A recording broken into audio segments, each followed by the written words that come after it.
Bonjour chers auditeurs et téléspectateurs de la chaîne de nouvelles Julia. Chers auditeurs et téléspectateurs, aujourd'hui, Julia vous présente une courte histoire socio-psychologique intitulée « La femme d'Hugo est une flirteuse ». Une caméra cache révèle un secret. Découvrez-la avec nous. J'espère que vous passerez des moments agréables et relaxants sur la chaîne. Clara avait 25 ans et sa vie semblait fige dans une routine monotone.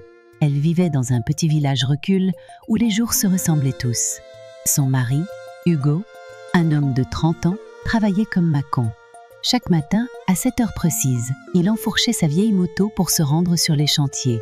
Il revenait le soir.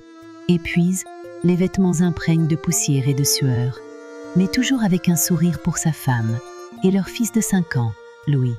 Hugo était un homme simple, honnête et travailleur. Il ne buvait pas, ne fumait pas et consacrait tout son temps libre à sa famille. Pourtant, pour Clara, cela ne suffisait pas. Clara, elle, était belle. Une beauté rare, même dans ce coin perdu. Sa peau était d'une blancheur éclatante, ses yeux grands et expressifs, et son corps élance attirait les regards. Mais cette beauté semblait presque de place dans ce décor rural. Elle se sentait prisonnière de cette vie trop ordinaire, trop prévisible. Chaque jour, elle s'occupait de la maison, préparait les repas et veillait sur Louis. Elle aimait son fils, bien sûr, mais elle ne pouvait s'empêcher de ressentir une frustration sourde, un vide qu'elle ne parvenait pas à combler. Hugo, bien qu'attentionne, n'était pas l'homme dont elle avait rêve. Il est petit, à peine 60 mètres, avec une peau brunie par le soleil et des traits marqués par le travail physique. Ses vêtements, usés de mode, semblaient toujours trop grands pour lui. Clara avait essayé, au début, de lui acheter des habits neufs, mais Hugo refusait de les porter. « Ce n'est pas pratique pour travailler », disait-il en rangeant soigneusement les chemises et pantalons dans l'armoire, où ils restaient intacts. À force, Clara avait abandonné. Elle ne supportait plus de le voir porter les mêmes vêtements us, jour après jour. Lorsqu'il y avait un mariage ou une fête dans le village, elle trouvait toujours une excuse pour y aller seule. Elle avait honte de lui. Leur mariage n'avait pas et une histoire d'amour. Ils s'étaient rencontrés par l'intermédiaire d'un voisin qui avait vendu les qualités d'Hugo à la famille de Clara. « C'est un homme sérieux, travailleur, et il prendra soin de votre fille », avait-il dit. Les parents de Clara, séduits par cette description, avaient insisté pour qu'elle accepte. À l'époque, elle n'avait que 20 ans et elle s'était laissée convaincre. Un mari honnête vaut mieux qu'un beau parleur, lui avait dit sa mère. Mais aujourd'hui, Clara se demandait si elle n'avait pas fait une erreur. Hugo, malgré sa gentillesse, manquait cruellement de romantisme. Il ne lui offrait jamais de fleurs, ne lui faisait jamais de surprises. Pour lui, l'amour se traduisait par des actes concrets, ramener de l'argent à la maison, réparer les objets casses et s'assurer que sa famille ne manque de rien. Mais Clara, elle, rêvait d'autre chose. Elle rêvait de passion, de luxe, de voyage. Elle rêvait d'un homme qui la regarderait avec admiration, qui lui dirait qu'elle était belle, qui la ferait se sentir vivante. Un soir, alors qu'ils étaient couches, Hugo tenta de l'approcher. Il posa une main hésitante sur son épaule, mais Clara se détourna. « Je suis fatiguée », murmura-t-elle. Hugo soupira et se tourna de l'autre côte. Ce n'était pas la première fois qu'elle le repoussait. Leur intimité s'était réduite à presque rien. Pour Clara, chaque contact avec lui était devenu une corvée. Elle ne ressentait plus rien pour lui, si ce n'est une vague pitié. Le lendemain, Clara se rendit chez ses parents avec Louis. C'était l'anniversaire de sa grand-mère et toute la famille était réunie. Ses 2 sœurs, mariées à des hommes aises, et venues avec leurs maris et leurs enfants. Clara ne pouvait s'empêcher de les envier. Leur mari est grand, élégant, et semblait les adorer. Il leur offrait des bijoux, des vêtements, et parlait de leurs projets de vacances. À côté d'eux, Hugo faisait pâle figure. Il n'était même pas venu, prétextant qu'il avait du travail. En réalité, Clara ne l'avait pas invité. Elle ne voulait pas qu'il soit comparé aux autres. C'est ce jour-là qu'elle rencontra Antoine. Il était venu avec son frère N, qui travaillait à la ville. Antoine est tout ce qu'Hugo n'était pas. Grand, séduisant, bien habillé. Il portait une chemise blanche impeccablement repasse, un pantalon en lin et des chaussures en cuir qui brillaient sous le soleil. Son sourire est éclatant et il dégageait une assurance naturelle qui captivait immédiatement Clara. Lorsqu'il lui serra la main pour la saluer, elle sentit son cœur s'emballer. Antoine était un homme d'affaires, propriétaire d'un atelier de couture à la ville. Il parlait avec aisance, racontant des anecdotes sur ses voyages et ses rencontres. Clara, fascinée, buvait ses paroles. Elle n'avait jamais rencontré quelqu'un comme lui. Il semblait venir d'un autre monde, un monde dont elle avait toujours rêve. Lorsqu'il lui adressa un compliment sur sa botte, elle sentit ses joues s'empourprer. Cela faisait si longtemps qu'on ne lui avait pas dit qu'elle était belle. Pendant le repas, Clara ne pouvait s'empêcher de jeter des regards furtifs à Antoine. Lui aussi semblait s'intéresser à elle. À plusieurs reprises, leurs regards se croisèrent et il lui adressa un sourire complice. Clara sentit une chaleur envahir son corps. Pour la première fois depuis des années, elle se sentit vivante. Le soir, en rentrant chez elle, Clara ne pouvait penser à autre chose qu'à Antoine. Son sourire, sa voix, son élégance, tout en lui la fascinait. Elle se surprit à imaginer ce que serait sa vie si elle était avec un homme comme lui. Elle se voyait dans une grande maison, portant des robes élégantes, assistant à des soirées mondaines. Elle se voyait heureuse, épanouie, loin de la monotonie de sa vie actuelle. Hugo, de son côté, ne remarqua rien. Il était trop occupé à reparer une fuite dans la salle de bain. Lorsqu'il lui demanda comment s'était passée la journée, Clara répondit distraitement « Bien ». Elle ne lui parla pas d'Antoine. Elle ne voulait pas qu'il sache ce qu'elle ressentait. Pas encore. Les jours suivants, Clara ne cessait de penser à Antoine. Elle espérait secrètement qu'il reviendrait au village, qu'il chercherait à la revoir. Et son vœu fut exaucé. Une semaine plus tard, Antoine revint, cette fois seul. Il prétexta qu'il avait des affaires à régler avec le frère de Clara. Mais en réalité, il voulait la voir. Ils discutèrent longuement et Antoine lui fit comprendre qu'il était attiré par elle. Clara, flatte, ne put cacher son intérêt. Antoine lui parla de la ville, de ses opportunités, de la vie excitante qu'il menait. Il lui dit qu'elle méritait mieux, qu'elle est trop belle pour rester enfermée dans un village. « Tu es comme une fleur rare, Clara. Tu as besoin de lumière pour t'épanouir, » lui dit-il. Ces mots résonnèrent profondément en elle. Pour la première fois, quelqu'un voyait en elle ce qu'elle avait toujours ressenti, qu'elle était destinée à une vie meilleure. Clara savait que ce qu'elle faisait était mal.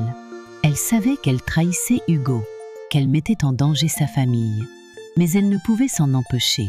Antoine représentait tout ce qu'elle avait toujours désiré. Il était sa chance de s'échapper, de vivre enfin la vie dont elle rêvait.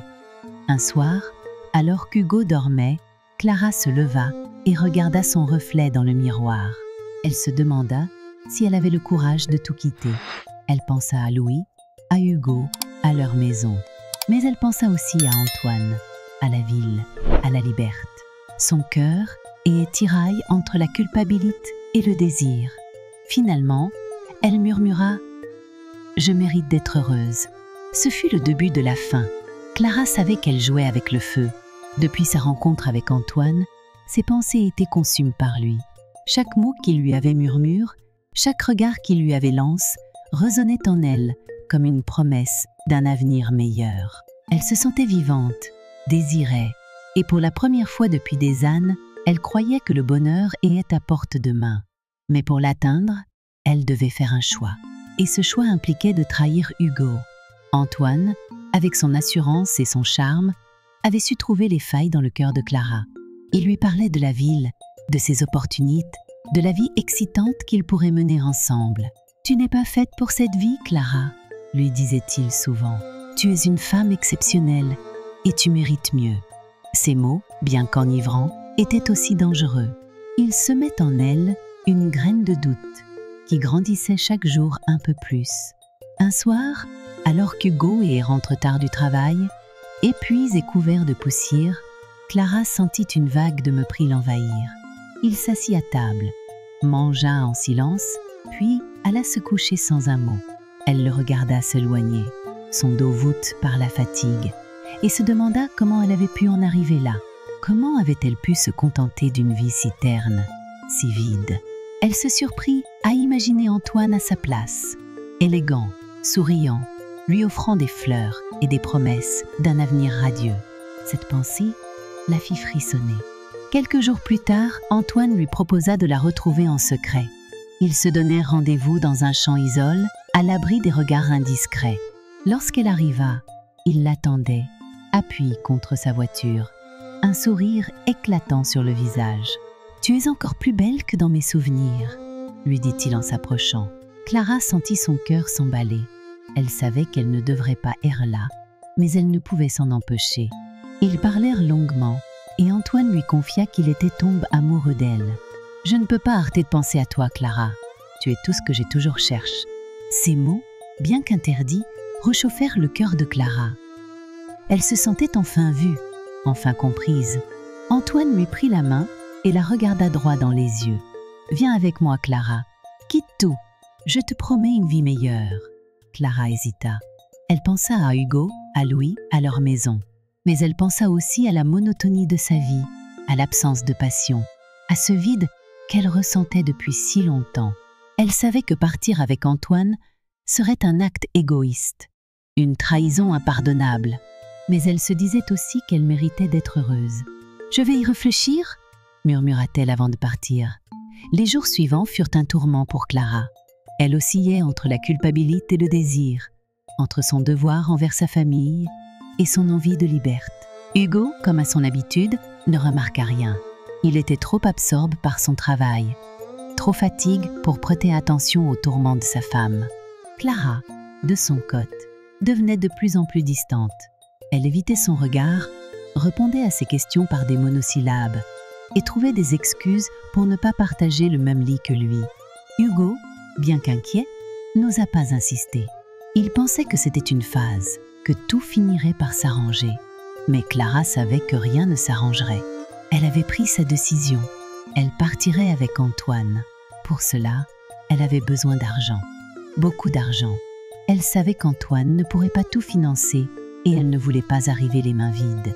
Elle pensa au terrain familial, un lopin de terre hérite de ses parents qu'Hugo avait toujours refusé de vendre. « C'est notre sécurité, Clara. Si jamais il nous arrive quelque chose, ce terrain pourra nous sauver. » lui avait-il dit un jour. Mais pour Clara, ce terrain représentait une opportunité, une chance de commencer une nouvelle vie. Un soir, alors qu'Hugo était rentré plus tôt que d'habitude, Clara lui parla du terrain. Elle lui dit qu'un acheteur s'était manifeste, qu'il proposait une somme importante et que ce serait une bonne idée de vendre.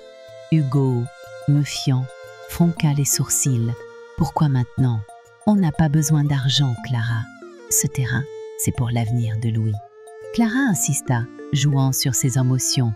Elle lui parla de leur fils, de son éducation, de l'importance de lui offrir un avenir meilleur. Hugo, bien qu'hésitant, finit par céder. « D'accord, mais seulement si c'est vraiment nécessaire, » dit-il en signant les papiers. Clara sentit une vague de culpabilité l'envahir, mais elle la repoussa. Elle se disait que c'était pour le bien de tous qu'elle méritait cette chance. Elle utilisa l'argent pour préparer sa fuite. Elle acheta des vêtements, des bijoux et mit de côté une somme pour les premiers mois à la ville. Antoine, de son côté, lui promettait monts et merveilles. « Tout est prêt, Clara. Il ne reste plus qu'à partir. » Le jour de sa fuite, Clara se leva tôt. Elle prépara le petit déjeuner comme d'habitude, embrassa Louis sur le front et dit à Hugo qu'elle allait rendre visite à sa sœur. Hugo, encore à moitié endormi, ne posa pas de questions. Clara prit une valise qu'elle avait discrètement préparée et quitta la maison sans se retourner. Antoine l'attendait à l'entrée du village, dans sa voiture. Lorsqu'il la vit arriver, il lui ouvrit la portière et lui sourit. « Tu as fait le bon choix, Clara. » Elle monta dans la voiture, le cœur battant, et ils prirent la route. Clara regarda le village s'éloigner dans le rétroviseur. Une boule dans la gorge. Elle pensait à Louis, à Hugo, à tout ce qu'elle laissait derrière elle. Mais elle se disait aussi qu'elle ne pouvait pas revenir en arrière. Elle avait fait son choix. Lorsqu'ils arrivèrent à la ville, Clara fut éblouie.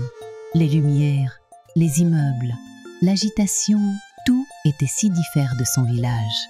Antoine l'emmena dans un appartement qu'il avait loué pour eux. C'était un petit studio, mais pour Clara, c'était un palais. Elle se sentait enfin libre, enfin vivante. Antoine, fidèle à ses promesses, lui offrit des vêtements, des bijoux et l'emmena dans des restaurants chics. Clara était aux anges. Elle se disait qu'elle avait fait le bon choix, qu'elle avait enfin trouvé le bonheur. Mais ce bonheur fut de courte durée. Très vite, Antoine commença à changer. Il devenait distant, irritable, et passait de moins en moins de temps avec elle. Clara, bien qu'inquiète, essayait de se convaincre que c'était normal, qu'il avait simplement beaucoup de travail. Mais un jour, elle découvrit la vérité. Antoine n'était pas l'homme qu'il prétendait être. Il avait des dettes, des problèmes avec la justice, et il avait utilisé l'argent de Clara pour régler ses affaires. Lorsqu'elle le confronta, il éclata de colère. « Tu crois que je t'ai emmené ici par amour? Tu es naïve, Clara. Tu n'es qu'un moyen pour moi d'arriver à mes fins. » Ces mots furent un choc pour Clara. Elle se rendit compte qu'elle avait tout perdu, sa famille, son argent et ses illusions. Elle est seule, dans une ville qu'elle ne connaissait pas, avec un homme qui ne l'aimait pas. Elle tenta de partir, mais Antoine la retint de force. Il devint violent, la menaçant de la dénoncer si elle essayait de s'échapper. Clara, terrifiée, se retrouva piège. Chaque jour, elle pensait à Hugo, à Louis, à la vie qu'elle avait abandonnée. Elle se demandait si Hugo lui pardonnerait un jour, si elle pourrait un jour retrouver son fils. Mais elle savait que rien ne serait plus jamais comme avant. Elle avait fait un choix, et ce choix avait des conséquences. Un soir, alors qu'Antoine était sorti, Clara rassembla son courage et s'enfuit. Elle prit le peu d'argent qui lui restait et retourna dans son village. Lorsqu'elle arriva, elle trouva la maison vide. Hugo et Louis étaient partis. Clara s'effondra, réalisant qu'elle avait tout perdu. Clara avait cru toucher le ciel. Lorsqu'elle avait quitté son village pour suivre Antoine, elle s'était imaginé une vie de luxe et de bonheur, loin de la monotonie de son existence passée. Elle s'était vue dans des robes élégantes, marchant dans les rues animes de la ville, admirée et aime. Mais la réalité s'était révélée bien différente. Ce qu'elle avait pris pour un réveil s'était rapidement transformé en un cauchemar dont elle ne voyait pas l'issue. Au début, tout semblait parfait. Antoine l'avait installée dans un petit appartement en centre-ville. Bien que modeste, l'endroit était bien plus luxueux que tout ce qu'elle avait connu. Les meubles modernes, les grandes fenêtres donnant sur les rues animes, et même la simple présence d'un ascenseur lui donnait l'impression d'avoir enfin accès à une vie meilleure. Antoine, fidèle à ses promesses, l'avait couverte de cadeaux, des robes élégantes, des bijoux scintillants et des dîners dans des restaurants chics. Clara se sentait comme une reine. Elle croyait avoir fait le bon choix, qu'elle avait enfin trouvé le bonheur qu'elle méritait. Mais cette euphorie ne dura pas. Très vite, Antoine commença à changer. Il devenait distant, irritable, et passait de moins en moins de temps avec elle. Clara, d'abord inquiète, tenta de comprendre. « Tu travailles trop, Antoine », lui disait-elle, espérant qu'il lui confierait ses soucis. Mais il se contentait de hausser les épaules ou de lui répondre sèchement « Tu ne peux pas comprendre ». Ces mots, bien qu'énigmatiques, laissaient entrevoir une vérité qu'elle refusait d'admettre. Antoine n'était pas l'homme qu'elle avait imaginé. Un soir, alors qu'il rentrait tard, Clara décida de l'attendre. Elle avait préparé un dîner, espérant raviver la flamme entre eux. Mais lorsqu'il franchit la porte, il ne lui adressa même pas un regard. Il posa son sac sur la table, s'assit sur le canapé et alluma la télévision. Clara, blessée, tenta de lui parler. « Antoine, qu'est-ce qui ne va pas? Tu es si différent. » Mais il l'interrompit brusquement. « Laisse-moi tranquille, Clara. J'ai eu une journée difficile. » Ces mots, prononcés avec froideur, furent comme un coup de poignard. Clara se retira dans la chambre, les larmes aux yeux, se demandant ce qu'elle avait fait de mal. Les jours suivants, la situation ne fit qu'empirer. Antoine devenait de plus en plus absent, tant physiquement qu'émotionnellement. Il sortait tôt le matin et rentrait tard le soir, souvent ivre. Lorsqu'il était là, il passait son temps à regarder la télévision ou à parler au téléphone, ignorant complètement Clara. Elle se sentait invisible, comme un meuble, dans cet appartement qu'elle avait autrefois trouvé si beau. Elle tenta de lui parler à plusieurs reprises, mais il la repoussait toujours. « Tu es trop exigeante, Clara. Tu ne comprends pas la pression que j'ai. » Un jour, alors qu'Antoine était sorti, Clara décida de fouiller dans ses affaires. Elle savait que c'était mal, mais elle avait besoin de réponses. Elle trouva des documents qui la laissèrent sans voix, des lettres de créanciers, des avis de poursuite judiciaire et même des menaces de saisie. Antoine était crible de dettes. Tout ce qu'il lui avait offert, les vêtements, les bijoux, les dîners, avait et finance part de l'argent qu'il n'avait pas. Clara sentit une vague de panique l'envahir. Elle avait tout quitte pour cet homme, et il n'était qu'un imposteur. Lorsqu'Antoine rentra ce soir-là, elle l'attendait, les documents à la main. « Qu'est-ce que c'est, Antoine? Pourquoi tu ne m'as rien dit ?» Il la regarda, d'abord surpris, puis furieux. « Tu fouilles dans mes affaires maintenant? Tu n'as pas le droit. » Clara, bien que tremblante, ne recula pas. « J'ai le droit de savoir, Antoine. J'ai tout quitte pour toi. Tu m'as menti. » Ces mots semblèrent déclencher quelque chose en lui. Il s'approcha d'elle, le visage déforme par la colère. « Tu crois que c'est facile pour moi? Tu crois que je t'emmène ici pour que tu me juges? Tu n'es qu'une ingrate, Clara. » Ce fut la première fois qu'il la frappa. La gifle, brutale et soudaine, la fit tomber au sol. Clara, choc, porta une main à sa joue, incapable de croire ce qui venait de se passer. Antoine, lui, se contenta de la regarder avec mépris avant de quitter l'appartement en claquant la porte. Ce soir-là, Clara pleura toutes les larmes de son corps. Elle se sentait trahie, humiliée et terriblement seule. Les jours suivants furent un enfer. Antoine, bien qu'absent la plupart du temps, devenait de plus en plus violent lorsqu'il était là. Il la critiquait, la rabaissait et n'hésitait pas à lever la main sur elle lorsqu'elle osait lui tenir tête.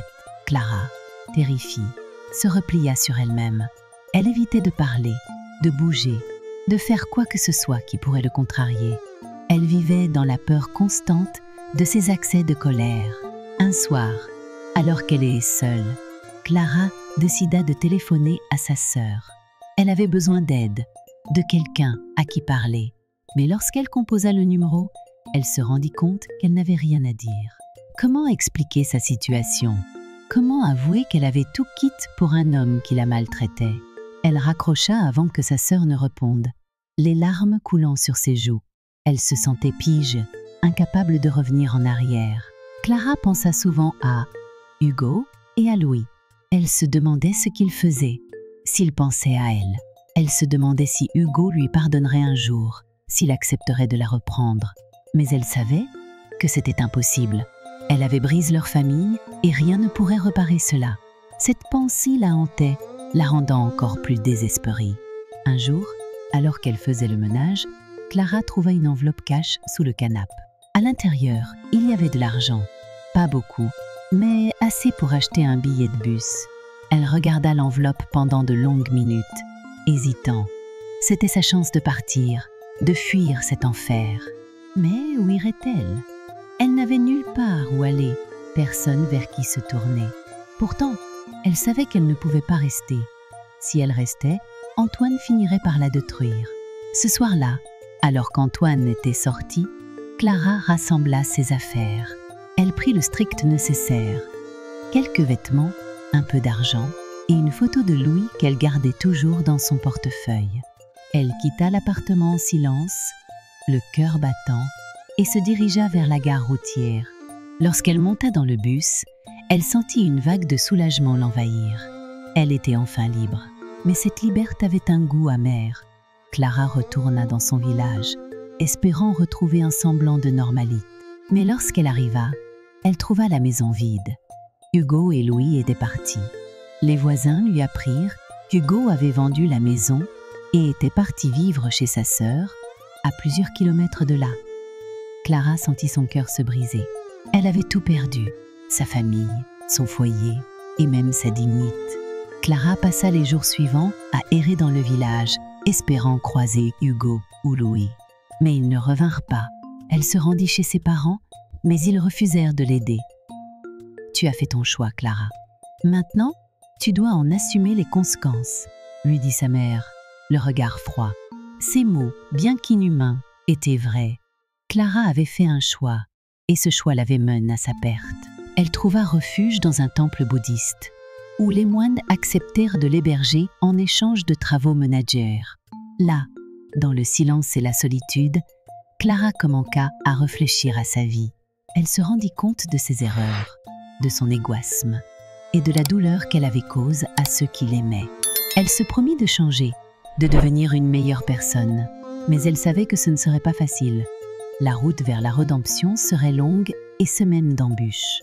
Clara passa plusieurs mois au temple, travaillant dur et méditant sur son passe. Elle apprit à se pardonner, à accepter ses erreurs, mais elle savait qu'elle ne pourrait jamais oublier. Chaque jour, elle pensait à Louis, à Hugo et à la vie qu'elle avait abandonnée. Elle espérait qu'un jour, elle pourrait les revoir, leur demander pardon. Mais pour l'instant, elle devait se reconstruire, pas à pas. Clara était revenue dans son village, mais ce n'était plus le même endroit qu'elle avait quitté. Tout lui semblait érangé, comme si les rues, les maisons et même les visages familiers avaient changé en son absence. Ou peut-être était-ce elle qui avait changé. Elle n'était plus la jeune femme insouciante et pleine de rêves, qui avait tout abandonné pour suivre Antoine. Elle était une femme brise, ronge par la culpabilité et le regret, cherchant désespérément un moyen de réparer les dégâts qu'elle avait causés. Lorsqu'elle arriva devant la maison qu'elle avait partagée avec Hugo et Louis, son cœur se serra. La porte était fermée, les volets clos et le jardin, autrefois si bien entretenu par Hugo, était envahi par les mauvaises herbes. Elle frappa à la porte, espérant que quelqu'un lui ouvrirait, mais il n'y eut aucune réponse.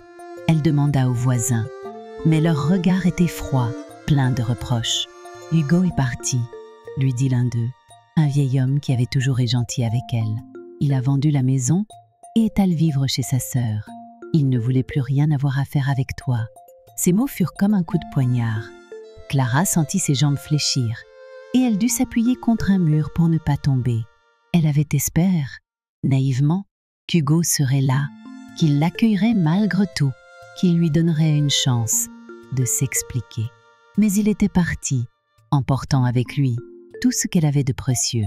Elle pensa à Louis, à son sourire, à ses petits bras qui l'entouraient lorsqu'il l'appelait « maman ». Elle se demanda s'il pensait encore à elle, s'il lui en voulait de l'avoir abandonnée. Cette pensée la hantait, la rendant presque folle. Clara passa les jours suivants à errer dans le village, cherchant des réponses. Elle alla voir ses parents, mais leur accueil fut glacial. Sa mère, qui avait toujours été une femme dure, lui lança un regard plein de mépris. « Tu as fait ton choix, Clara. Tu as abandonné ta famille pour un homme qui t'a détruite. Maintenant, tu dois vivre avec les conséquences. » Son père, assis dans un coin, ne dit rien. Il ne la regarda même pas. Clara sentit les larmes monter, mais elle les retint. Elle savait qu'elle ne méritait pas leur compassion. Elle retourna au temple bouddhiste où elle avait trouvé refuge après sa fuite de la ville. Les moines, bien qu'austères, l'avaient accueillie sans poser de questions. Ils lui avaient offert un toit, de la nourriture et un espace pour réfléchir à ses erreurs. Clara passa des heures à méditer, à prier, à chercher un sens à sa vie. Elle se demandait si elle pourrait un jour se pardonner, si elle pourrait un jour retrouver une part de ce qu'elle avait perdu. Un jour, alors qu'elle balayait la cour du temple, un moine s'approcha d'elle. C'était un vieil homme, avec un visage ride mais bienveillant. « Tu portes un lourd fardeau, Clara, » lui dit-il. « Mais le pardon commence par toi-même. Si tu veux réparer ce qui a et brise, tu dois d'abord te pardonner. » Ces mots, bien qu'apaisants, ne suffisaient pas à effacer la douleur qu'elle ressentait. Mais ils lui donnèrent une lueur d'espoir, une raison de continuer. Clara décida de chercher Hugo et Louis. Elle savait que ce ne serait pas facile, qu'il lui faudrait du temps et du courage, mais elle ne pouvait pas s'abandonner. Elle demanda aux voisins, aux commerçants, à quiconque pourrait avoir des informations. Peu à peu, elle reconstitua les morceaux du puzzle. Hugo vivait chez sa sœur, dans un village à plusieurs kilomètres de là. Il avait trouvé un travail dans une usine et semblait avoir refait sa vie. Louis allait à l'école et semblait heureux. Ces nouvelles, bien qu'encourageantes, étaient aussi douloureuses. Clara se rendit compte qu'ils avaient appris à vivre sans elle, qu'ils n'avaient plus besoin d'elle. Malgré tout, elle décida d'aller les voir. Elle prit un bus pour le village où vivait Hugo et se rendit à l'adresse qu'on lui avait donnée. Lorsqu'elle arriva, elle vit une petite maison modeste, avec un jardin bien entretenu. Elle s'approcha, le cœur battant, et frappa à la porte. Ce fut la sœur d'Hugo qui ouvrit. Lorsqu'elle vit Clara, son visage se durcit. « Qu'est-ce que tu fais ici ?» demanda-t-elle d'un ton sec. Clara, bien que tremblante, tenta de rester calme. « Je veux voir Hugo et Louis. Je veux leur parler. » La sœur d'Hugo la regarda avec mépris. « Tu as beaucoup de culot de venir ici après ce que tu leur as fait. Hugo a souffert à cause de toi. » Et Louis, sa voix se brisa et elle détourna le regard. « Tu devrais partir, Clara. Ils n'ont pas besoin de toi. » Clara sentit les larmes couler sur ses joues. Elle voulait crier, supplier, mais elle savait que cela ne servirait à rien. Elle tourna les talons et s'éloigna, le cœur lourd. Mais alors qu'elle s'apprêtait à partir, elle entendit une voix derrière elle. Clara, elle se retourna et vit Hugo, debout sur le seuil de la maison. Il la regardait avec un mélange de surprise et de colère. « Qu'est-ce que tu fais ici ?» demanda-t-il, sa voix froide et distante. Clara s'approcha, hésitante. « Hugo, je voulais te voir. Je voulais te demander pardon. » Hugo la regarda, les bras croisés, son visage impassible. « Pardon? Après tout ce que tu as fait? Tu crois que des excuses suffiront ?» Clara baissa les yeux, incapable de soutenir son regard. « Je sais que j'ai fait des erreurs, Hugo. Je sais que je t'ai blessé, toi et Louis. Mais je veux réparer. Je veux être là pour vous. » Hugo éclata de rire, un rire amer et plein de douleur. « Réparer? Comment comptes-tu réparer ce que tu as détruit, Clara? Tu nous as abandonnés. Tu as brisé notre famille. » Louis a pleuré pendant des mois, demandant où était sa mère. Et moi, sa voix se brisa, et il détourna le regard. « Tu ne peux pas revenir comme K, et espérer que tout redevienne comme avant. » Clara sentit son cœur se briser. Elle savait qu'il avait raison, qu'elle ne pouvait pas effacer le passé. Mais elle ne voulait pas abandonner. « Je ne demande pas que tout redevienne comme avant, Hugo. Je veux juste une chance de me racheter, une chance de prouver que j'échange. » Hugo la regarda, son visage durci par la douleur. « Tu as eu ta chance, Clara, et tu la gâches. » Clara resta là, immobile, regardant Hugo s'éloigner. Elle se sentait vide, comme si tout espoir l'avait quitté. Mais alors qu'elle s'apprêtait à partir, une petite voix l'arrêta. « Maman ?» Elle se retourna et vit Louis, debout dans le jardin, la regardant avec de grands yeux. Clara sentit les larmes monter, mais cette fois, c'étaient des larmes de joie. Elle s'agenouilla et ouvrit les bras. « Louis, mon petit garçon ?»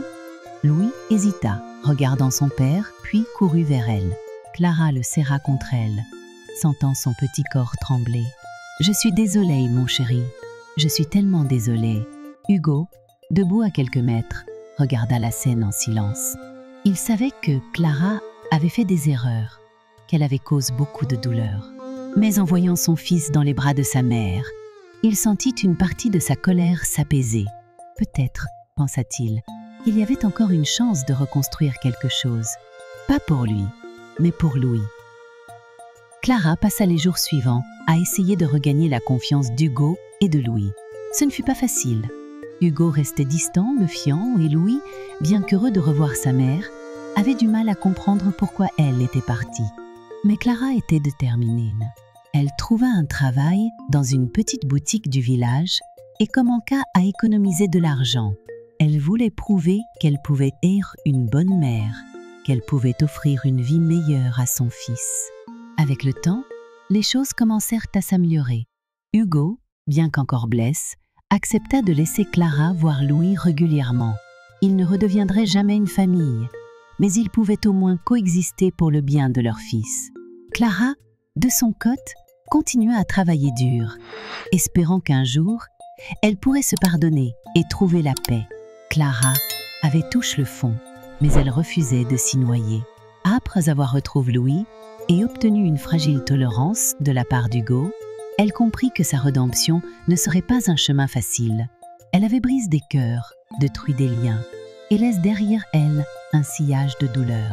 Mais elle était déterminée à reconstruire, à prouver qu'elle pouvait être une meilleure personne, une meilleure mère. Elle savait que cela prendrait du temps, mais elle est prête à tout pour regagner ce qu'elle avait perdu. Les premiers mois furent les plus difficiles. Clara avait trouvé un emploi dans une petite boutique de couture du village, où elle passait ses journées à raccommoder des vêtements et à coudre des rideaux. Le travail était dur, mal paye, mais elle s'y accrochait. Chaque pièce qu'elle gagnait était précieusement mise de côté pour Louis. Elle voulait lui offrir ce qu'elle n'avait pas pu lui donner pendant son absence. Une stabilité, une sécurité et surtout une présence constante. Hugo, de son côté, restait distant. Bien qu'il accepte que Clara voie Louis, il ne lui adressait que le strict minimum. Lorsqu'ils se croisaient, il la regardait avec une froideur qui lui transperçait le cœur. Clara comprenait sa colère. Elle savait qu'il lui faudrait bien plus que des excuses pour apaiser la douleur qu'elle lui avait cause. Mais elle espérait qu'avec le temps, il pourrait au moins lui pardonner, ne serait-ce qu'un peu. Louis, lui, était un rayon de soleil dans cette période sombre. Bien qu'il ait marqué par l'absence de sa mère, il semblait heureux de la revoir. Chaque fois qu'il courait vers elle, les bras ouverts, Clara sentait son cœur se remplir d'une chaleur qu'elle croyait avoir perdue à jamais. Elle passait des heures à jouer avec lui, à lui raconter des histoires, à lui préparer ses plats préférés. Elle voulait rattraper le temps perdu, même si elle savait que certaines blessures mettraient des années à guérir.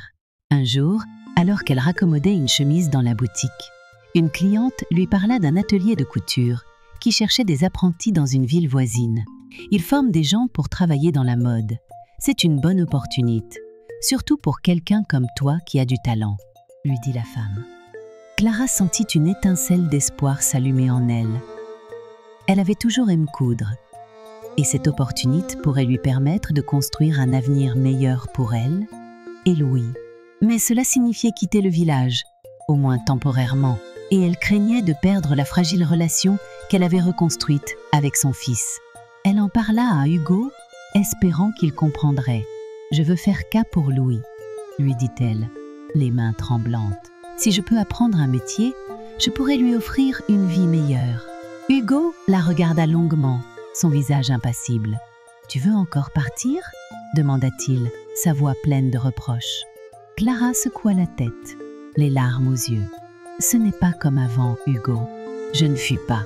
Je veux construire quelque chose pour lui, pour nous. » Hugo resta silencieux pendant un moment, puis hocha la tête. « Fais ce que tu veux, Clara, mais ne le décoie pas encore. » Ces mots, bien qu'empreints de méfiance, furent pour Clara une permission.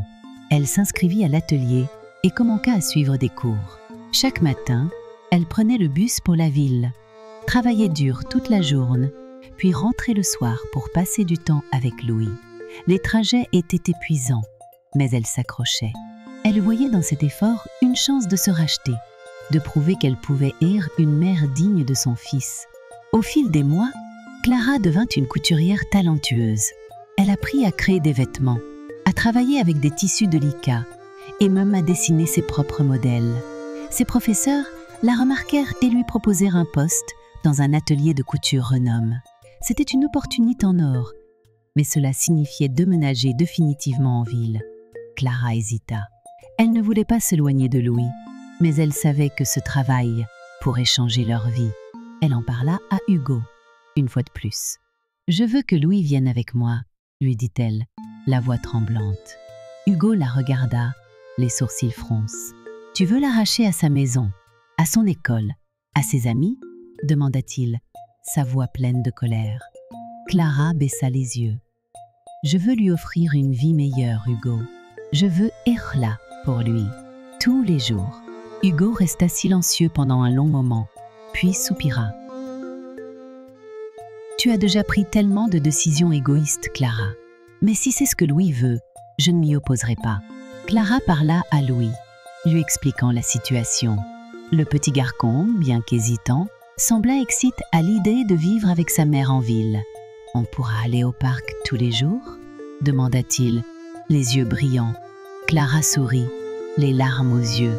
Oui, mon chéri, on pourra faire tout ce que tu veux. Elle sentit une vague de soulagement l'envahir. Pour la première fois depuis longtemps, elle avait l'impression que les choses allaient s'arranger. Le déménagement fut difficile, mais Clara s'efforça de rendre la transition aussi douce que possible pour Louis. Elle trouva un petit appartement près de son travail, qu'elle décora avec soin pour qu'il se sente chez lui.